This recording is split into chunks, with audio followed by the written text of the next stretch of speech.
not a thing can only get better. Hello, everyone. Today, like every week, we are talking about the news. We are Papses in the spin room, and I'm with another Paps of Papses, James the Papi. How you doing, man? I'm good. I am in sunny Italy at the moment. See, some of us, when we go on holiday, we're still able to record. Well, you see, and this is not very fair. But hey, I'll forgive you everything, no problem. Yeah, so I think sunny is the key because I'm in. I have a very chill weekend, but it's far from being sunny. How it is to see that amazing ball of light on the Uh, sky? Is I it still mean, there? it appears so. The vitamin D is doing things to me. I have much more energy somehow. I think this Italian sun does make wonders. Mm. Because the truth is, you're also. It's not like you're completely not working there, isn't it? So it's not like you cannot say that you have energy because you're not working. You are a busy bee anyway. And that's right. And maybe this is the opportunity to plug this center, the Pori Center, where I'm here helping out during a conference. Ooh, that sounds serious. That sounds like even you're on a holiday, you're doing something kind of politically related. Conference sounds very serious. Oh, yeah, So, no rest for the wicked. No rest for the wicked. uh, okay. Well, look, I'm jealous, and I think everyone is jealous because the world is going bonkers. They cannot hide their sort of bittersweet taste of not being in Italy as you are. And yeah, so I think shall we start with our not the Trump, but also American section? Let's kick it off.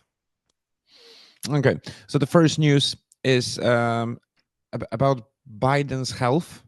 Hmm. But you had a better title for it, didn't you? Weekend at Biden's. Weekend at Biden's. So yeah, so Weekend at Biden's. So we talked about it before. So you for everyone who didn't have their coffee till now, um it's reference to Weekend and Bernie's, and if any and no one knows that movie, well, to be honest, I don't know that movie either. Like, I didn't watch it, but I know it's about the guy. It's about the situation that someone died and the rest of the people pretend that that didn't happen. That's right. Is that So they're like kind correct? of puppeting him around, so everyone thinks he's alive, but he's always wearing sunglasses and is always carried by other people, which in a way kind of Mm. applies to the situation. But let's look at the headlines. I'll start off with News Nation, who says Original Yeah. Sin book alleges Biden aides covered up cognitive decline. And the Mirror says Trump supporters score political points from Biden's cancer diagnosis. Democrats knew. So what exactly is that? So it's a book which is describing that Biden was a puppet. So I mean, let's go chronologically. So it was sort of announced that this, I believe it was ABC news anchor was going to publish this book, which had shocking revelations about Biden's health during his presidency. However, in the moments before, like a few days before the book was released, news came out that Biden had quite an aggressive late stage prostate cancer. A few days later, this book comes out, which is quite shocking. Basically, it said that Biden's cognitive awareness was deteriorating very fast to the point that towards the end of his presidency, he only had about maybe 4 hours, 2 hours where he wasn't clouded basically. And apparently there were basically the team around Biden would set up meetings with whether it was the media, whether it was other senators, whether it was other people that would criticize Biden's health. They set up the meetings when he was lucid. And this also explains what happened during that infamous debate where Biden really showed his age. We just thought, oh, Biden was just having a moment. But I guess behind the scenes, it was basically the curtain being lifted up and Yeah, but then, showing that Biden but wasn't really there. yeah, I mean, that's obvious. Like if you were around your 80s, like, and and you have such a responsible role, like even though you're in top shape, if you're around 80s, like, you better take a chill, lie on the hammock and drink your alcohol-free caipirinha. you know Oh, would that's what I love would that. do, at least. And don't try to candidate for the chair of the president of the United States, and then I don't think it ever happened in history before that the president has left the race because he was too old. Did it happen really in the history of United States? Not really. However, I mean, Not really. this is my defense of Biden. There were presidents who did have serious medical conditions that they did hide away. I mean, Roosevelt had was it polio, and but ne was never seen in a wheelchair, even though he couldn't really move without a wheelchair. Reagan as well, towards the end of his presidency, wasn't fully lucid, but they kept it hidden until Yeah, after but the then presidency. that's true. That's true. But it's like it's different. It's a different story being in a wheelchair, and a different story not being, aware where you are. And Mm. then, but then, just to say something, like it's not like they save themselves from choosing the old man being a president, because let's remind everyone that Trump at the end of this election will be older than Biden when he was running for presidency. So, and I heard, and we talked about it already on the previous episodes, and then we talk about it privately, that from what I know, I heard, of course, it's not officially confirmed information, but someone might say that it's highly probable that Trump is working only 2 hours a day because he's not capable of working more. Because it's not only working as like, oh, you're coming in, you're checking emails, you're smiling, shaking hands, and going home. No, you are a president of the most powerful country. So is that really putting Biden in a bad light, who actually has nothing to lose anyway? His career is over. He's definitely closer to the end than to the beginning. Or it's actually making everyone concerned about, like, so maybe the current president actually is not capable as well, and they are, and maybe his ridiculous decisions are motivated by the fact that he's not very realistic, not very down to earth. Mm. You know I mean, you're right. Between a Big Mac, Fox News, and a Diet Coke, it's very difficult to get some work done. exactly, exactly. Uh, Um, I mean, I think it's what because you didn't mention big chips. If there are French fries, it's easy. that is true. That is true. I mean, I think what this book has the potential of doing is already winning the next election, because what this it's not much about Biden, but it's more about the Democratic Party, who not covered up, maybe covered up is a word, but basically were complicit in the hiding of Biden's health. Like the next candidate will need to say, yes, Biden was in cognitive decline. Yeah, on one hand, that's true, and we have to remember that that's they wouldn't admit that unless the big sponsors of Democrats wanted to pull out after the debate. So they had like, oh, either we're gonna have no money, or or we're gonna change the candidate. And undoubtedly, diplomatically, and kind of the how they look, changing the candidate because he's too old, it does not look good. But on the other hand, even though it's going to be pulled out during the next, during the next run for the president. Uh, it's only relevant if someone who is running is old again. So if they're not going to make that mistake, it's going to be kind of irrelevant, because how else? The only argument which going to stand going to be like, oh, so you might be hiding something else. But is that really strong? I don't know. Yeah, I mean, my biggest question, and I know we've got a lot to cover today, so then after we should move on. My big question is, if Biden, if this is all true, that Biden wasn't really with it, he was only lucid 2 hours a day, why would he run Yeah. for a second term? Because Oh, because surely he must have, I don't know how, especially with this aggressive cancer, I don't know how long Biden is going to be alive for, touch wood, bless him. But at that point, just make Kamala run in the first place. yeah, no, but I think I think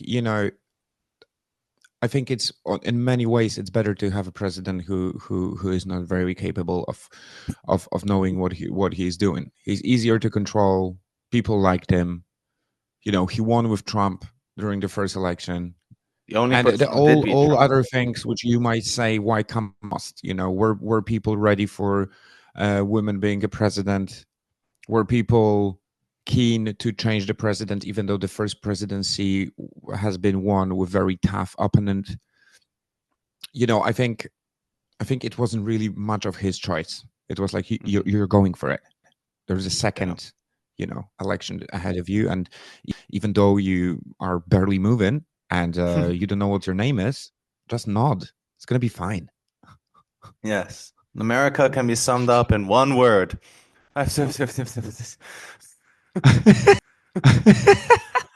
No, I just want to say again that if you have a sleepy Joe, you also have a sleepy Donnie. We do And have a bit of a sleepy Donnie. let's not forget about it. Yeah. He's just you know how some people have Alzheimer and they are like super peaceful, and some people are ripping the radiators from the walls. That's Yeah. exactly the case. Speaking of, this is a good segue into the next story. Go on. Um, so the official title of this section is the South African president meeting at the White House. I like to rename it to Royal Rumble at the Oval Part 2. Let's start off with the first headline from The Guardian this time. Trump Yeah. ambushes South African president with video and false claims of anti-white racism. And the Independent, on the other hand, says Trump's attempt at Oval Office's gotcha moment backfired spectacularly, all because Ramaphosa kept his cool. And just to say, Ramaphosa is the name of the South African president. Mhm.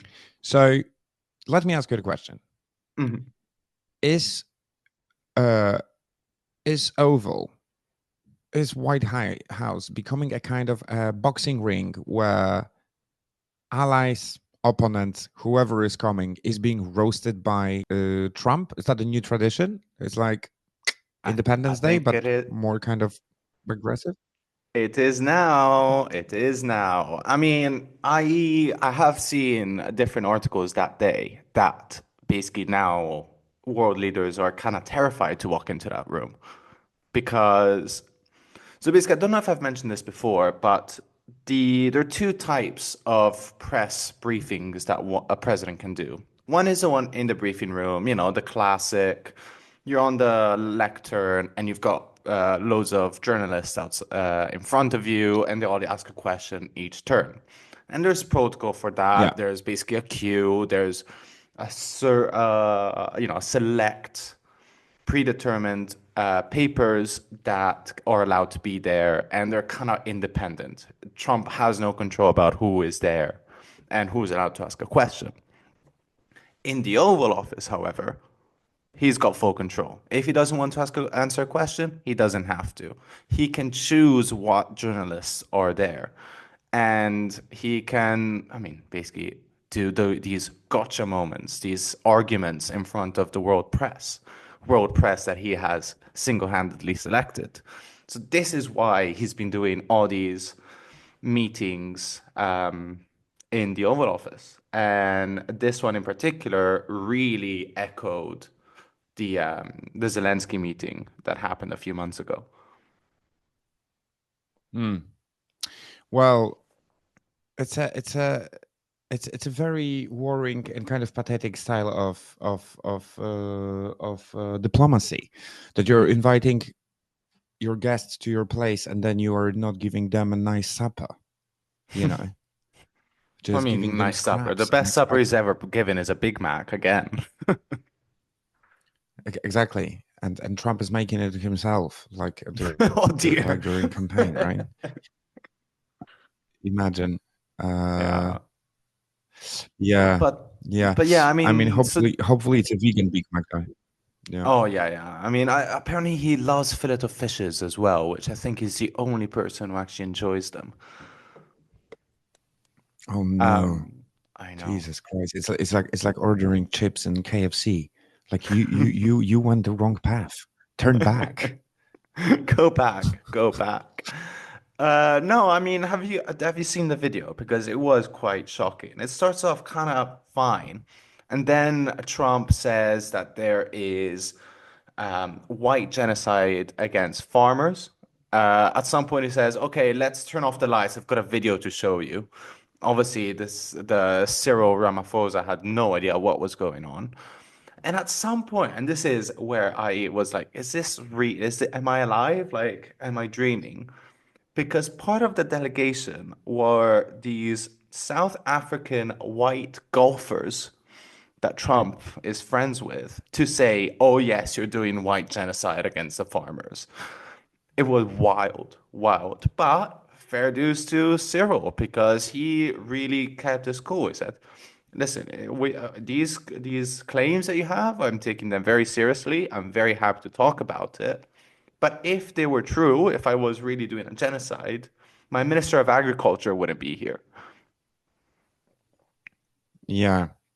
I mean, I think it's like typical Trump move that he's talking, not checking facts, thinking that 21 years long war between Russia and Sweden was recently, not 300 years ago, and then thinking not really sure if the Ukrainian escalation started in 2014 or 2015 or and so then maybe JD told him something about the genocide. He connected the dots, sprinkle a little bit of a shouting in it, and I was thinking, oh, I'm gonna do it in my room because I'm actually having a nap, which finishing 5 minutes before our meeting. So boom, invite journalists, and there you go. Yeah, there you go. There you go. But no, let's hope that this doesn't become a pattern. Let's hope that these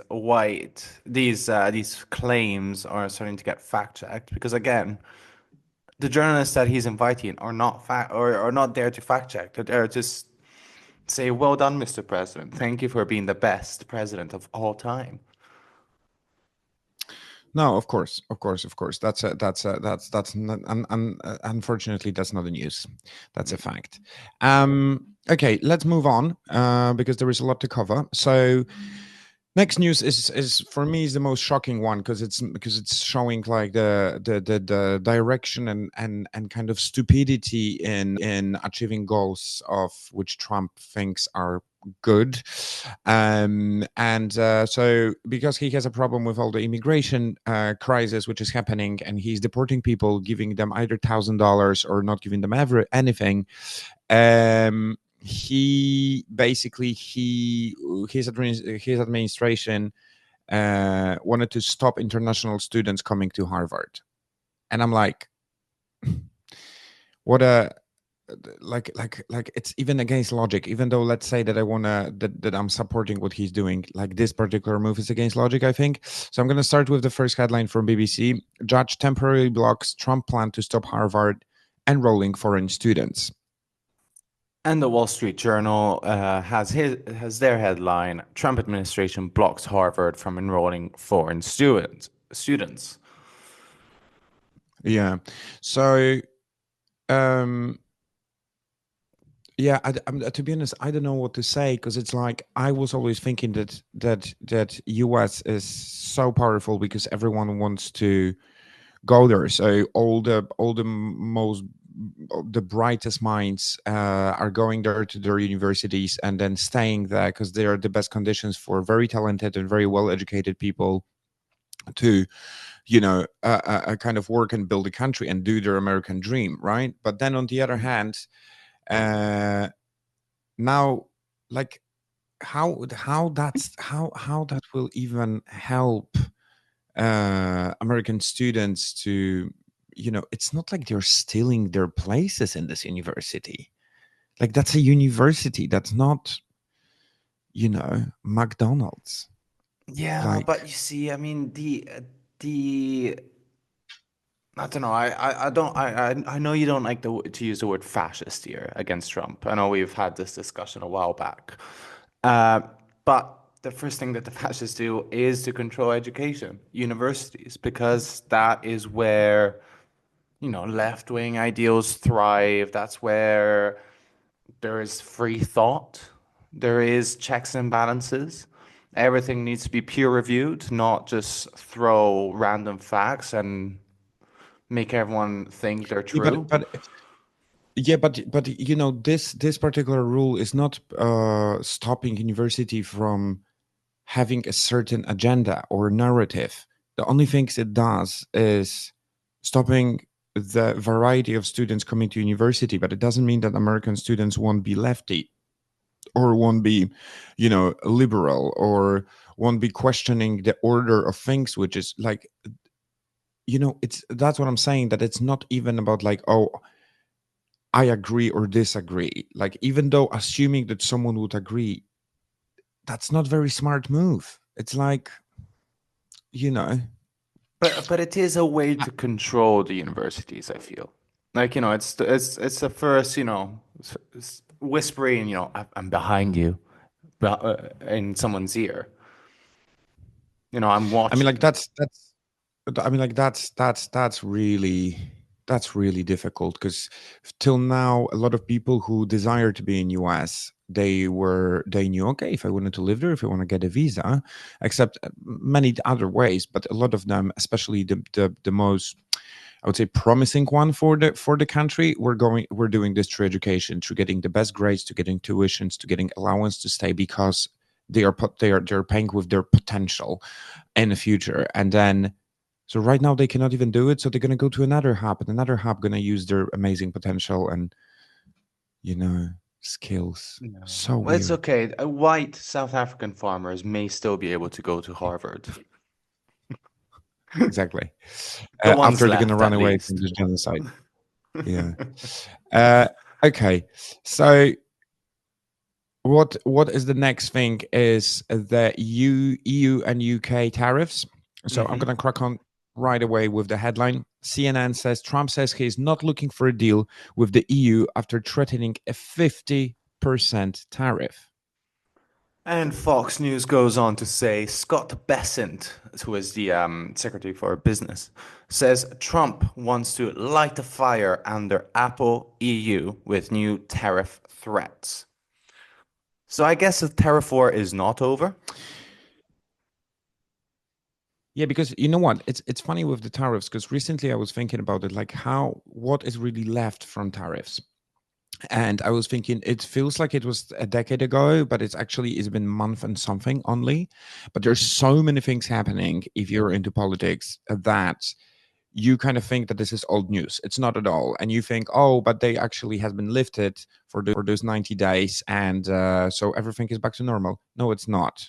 The tariff war is on. The tariffs are higher than they were before, especially towards China and some other countries. So that's really still on. It's not as hardcore as it was, but it might come back in less than 2 months after 90 days passed. But the thing is, like, I gotta say that after his move with tariffs and then pulling them out, uh, uh, his threats of 50% tariffs are not as scary anymore? What do you think? Because like I'm not thinking, yeah, he's just saying like this. He was already saying about 120%, and where is it? You know what I mean?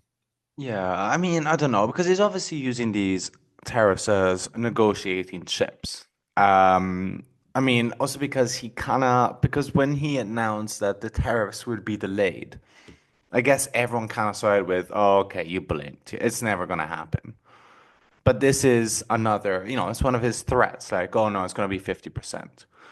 And the EU, of course, has turned around and said, oh, I thought we were on the right page. I thought we were moving forwards. And this is a quote, you need to start showing some respect over the EU. The whole story of Apple as well, it's due to the manufacturing being done elsewhere. And his good friend Tim Apple uh, can't manufacture in the US because it would be way too expensive. I mean, I think I saw Yeah. some reports saying that if iPhones were to be manufactured in the US, they would be 10 times more expensive for the consumer. And rather than being I mean, like they are $500, it'll be already more expensive. 5,000. Yeah, they're. I think they're already more expensive after the tariffs, even though they have been lifted. I think in US, iPhones went even more expensive than they were before. So I think, let's see. I have mixed feelings about if we should treat it, seriously or not. But I know one for sure, that words like this, moves like this, are definitely helping Trump to get further from Europe and push Europe closer to China. It's simple as that, in my opinion. Mhm. Let's see what it's going to be. Um, I I don't know. think, I don't know if it's going to go China's direction, but it might just be more consolidating within Europe. But we'll see. We'll see. yeah, I just don't think that Europe gonna potentially invest into a production right now. I just think they're gonna change the shop. But Mhm. anyway, let's We'll see. see. We'll Um, see. The Terra war will continue. we'll continue, and definitely not gonna finish within the next week. So yeah, we can talk We'll about be it again. back. Watch this space. Uh, and then okay, so moving forward, because we gotta speed up a little bit. It's Hmm. UK and Israel tensions, and AP says UK suspends free trade talks with Israel and announces sanctions over West Bank settlers. And of course, we're going to one of our favorites, GB News. Keir Starmer is on the wrong side of humanity. Blast Benjamin Netanyahu in an extraordinary attack on British PM. Yeah, this Right. was quite the story. This is probably the harshest statement that the UK has done on Israel. This suspension of these trade talks kind of happened on the same day where the was it UN said that if aid doesn't enter Gaza today, 48,000 babies will die. And David Lammy, of Yeah. course, who was doing these talks, said, okay, no, we actually do need to say something about this. UK wasn't alone. France and Germany as well condemned this behavior. But it does seem like the UK might be starting to criticize Israel and being pro-Palestine. What do you think? I think it's basically because of also the US behavior and Europe losing its patience to all of it. They also starting to taking the filter off for the things which they had a very particular opinion about all the time. But right now they're feeling more and more encouraged and kind of impatient with it. So I don't think that really starting anything. I think they're just uncovering what was always the case. um and hey, I'm not surprised, but I also don't think it's going to lead to anything, in the sense that, you know Israel is not really depending on UK and vice versa, so it's just going to be a Well, political yeah. talk. I don't know. I mean, obviously, while Yeah, saying this, the I UK think is so. still sending arms to Israel. But I have hope. I have hope. So I think that the prime minister is starting to wake up. Our dear Keir might be might be pro-Palestine now. Who knows? Who knows? Yeah. Let's see what they're saying. And the very last news, kneecap arrest. So NBC says, Yeah. All right. Let me get excited for kneecap. Okay. Go on. yeah. So NBC says member of an Irish group, kneecap, accused of displaying Hezbollah flag, charged with terrorism offense. And we'll go for Daily Express, one of our favorites. Kneecap's hatred of Israel shows just how stupid these idiots are and their supporters. Yeah, I mean, I think their gig in London and South London was yesterday. I've been invited to it. Oh, So, see, I shouldn't be in Italy. I should be there watching Kneecap. I love Kneecap as a band. well, I And didn't go anyway. Oh, you So, didn't go? Well, no, because I if you look didn't. at the Irish Times, they showed that Mo Chara, who is one of the singers, the guy who did actually get arrested, showed up with tape over his mouth, sort of in protest of his arrest charge. Yeah, and fair enough, And then, despite if he's right or wrong, I think, this is what should happen, in the sense that the artists are speaking loud about, those kind of things. I think that's better, and having controversial opinion than not talking at all. What do you think? I mean, we all know that the Irish are very in support of Palestine. They're the first ones who closed the embassy in Ireland. NECAP is a very pro-Irish independence group, so they're very sympathetic to the Palestinians. And I mean, they're very political and they're very punk. They're very outspoken, and this is their way to show it. Even though they're not supporting Hezbollah, and they've declared this, they are very anti-Israeli government, and I don't know. They're very interesting. They're probably the most outspoken group out there, musical group at least. Sure. Because we're running low on time, we got to finish right now, but we're going to be keeping you all updated of what is happening and if Kneecap has been taken down the stage during concert or they're still rocking. Thank you so much, Papsi, and I'll see you next week. Thank you, Paps. See you next week.